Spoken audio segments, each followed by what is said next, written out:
Hey everyone, welcome back to my channel. So today we're going to talk about your emergency fund. And now, wait. Before you start to say, I don't have an emergency fund, and how do I start one? Well, I understand that things may be tight. I understand that the situation may seem gloomy, as if there is absolutely no possibility that you could create an emergency fund when you're falling behind on certain bills and certain payments. But the truth is that you can. I know you can. Because the same way you go to work and the same way your job has allowed you to maintain your lifestyle, I promise you there's room. There's room for you to be able to create an emergency fund. And the truth is, you might not be able to create it yourself. You might need assistance in order to create this emergency fund. And with that assistance, you will be able to do so. So, before we get started, please make sure that you like, comment, and subscribe because it will truly help this channel grow. And now, let's get into it. So, the first thing that I would like you to do is list all of your expenses out, whether it's credit card debts, minimum payments, everything out, from your cell phone bill to your gas, electric, water, your rent or mortgage, car note, and car insurance.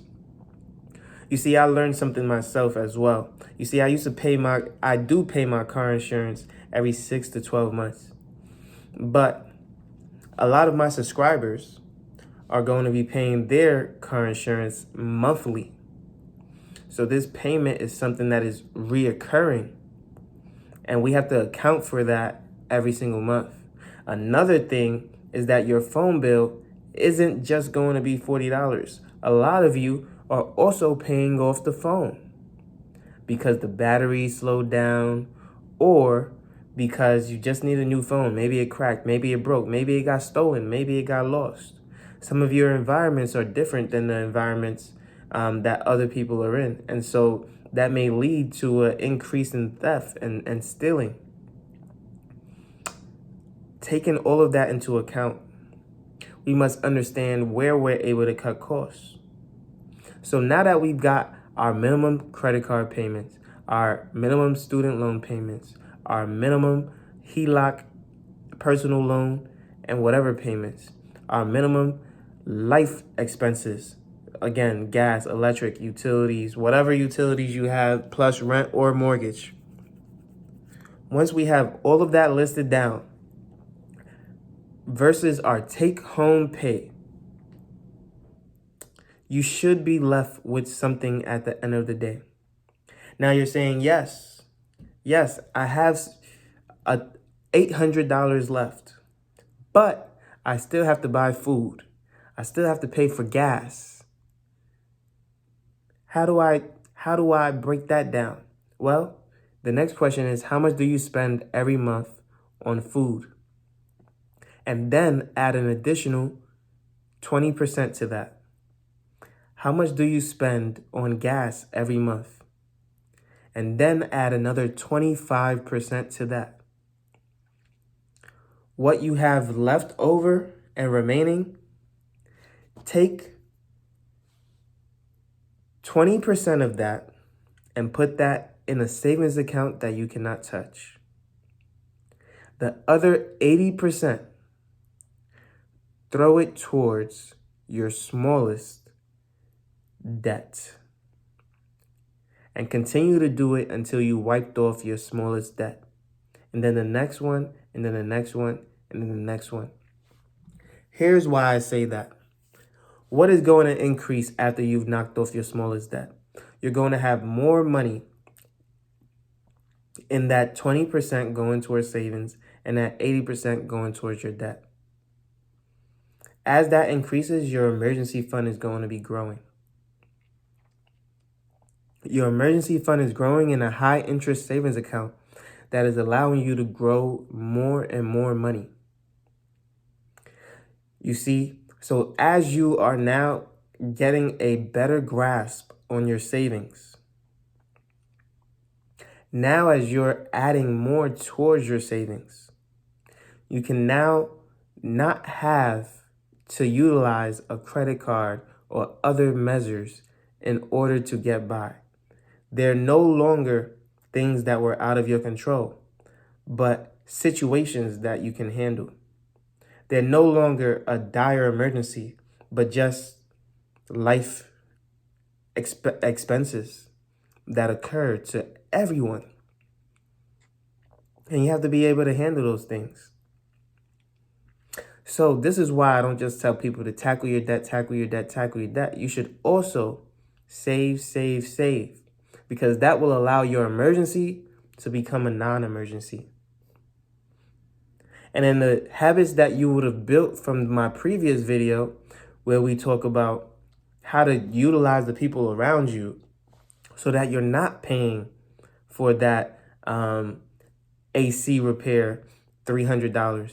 No, you're finding the person who will do it for $100, or you're buying a big fan for $100, or you're getting a nice cold drink or taking a cold shower, because we're not going to go into debt in order to utilize these things, right? We're going to get on a budget. We're going to create a plan. We're going to save, save, save. And we're going to use that savings to afford what we can in order to not get into debt, in order to get by, and to not utilize money that we don't have. This is going to allow you to make headway. And every time you knock off a debt, every time you knock off something and increase that emergency fund, you'll be able to get ahead. And the more you knock off, and the more you knock off, and the more you knock off, the easier life will get for you. Soon enough, financial freedom will seem so obtainable that you will be praising the high heavens that you were able to do this. Because it's not me. You see, I can tell you everything in this world until I'm blue in the face, just like this shirt. But at the end of the day, it is up to you to make the decision to do it. You know, I can tell all of my friends, come down here. Life is great. Life is good. And they can come. But if they do all the same things, they will still be in the same situations. You understand? So again, it is not on me. It's completely on you. Because no matter what I say, it's up to you to do what it is that you need to do. Discipline is something that we all can have. But again, it comes from the knowledge and understanding that I might not know everything. Let me seek help. Let me seek advice. Because that person has my best interest at heart. They're going to tell me what I can do alternatively to get this thing done. My car broke down. How can I get that done? How can I get around? How can I do what I need to do in order to get by? Because a lot of people cannot manage that type of expense. A lot of people won't take that bus to get to work, right? So how do we manage that? How do we account for that? How do we budget for that in order to get by, in order to save money, in order to get ahead, in order to create an emergency fund that's long lasting, right? And it's going to feel so good and so empowering when you look up one day, your debt is paid down, your emergency fund is growing. And guess what? You might have a few things here and there that look a little different. Now you got this big old fan in the living room instead of an AC unit. Now you have a car that has two different types of door handles, right? Now you have all these unique things about you that shows your character. But the most important is that you're out of debt. The most important is that your emergency fund looks amazing. The most important is that you have the money to now change these things if you so choose. But the difference is that you chose not to because your financial freedom was more important. And you know what? When you sit back, you'll be able to smile. You'll be able to say, you know what? My life is good. I'm not complaining. And it all starts with discipline. It all starts with you wanting that for yourself. So the next question is, how bad do you want it?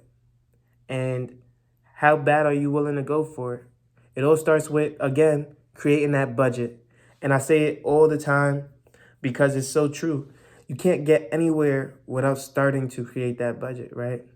So we need to create that budget in order to start working towards that emergency fund, understanding how much money do we have to apply to that. So if you like this video, again, please make sure you leave a like, comment, and subscribe.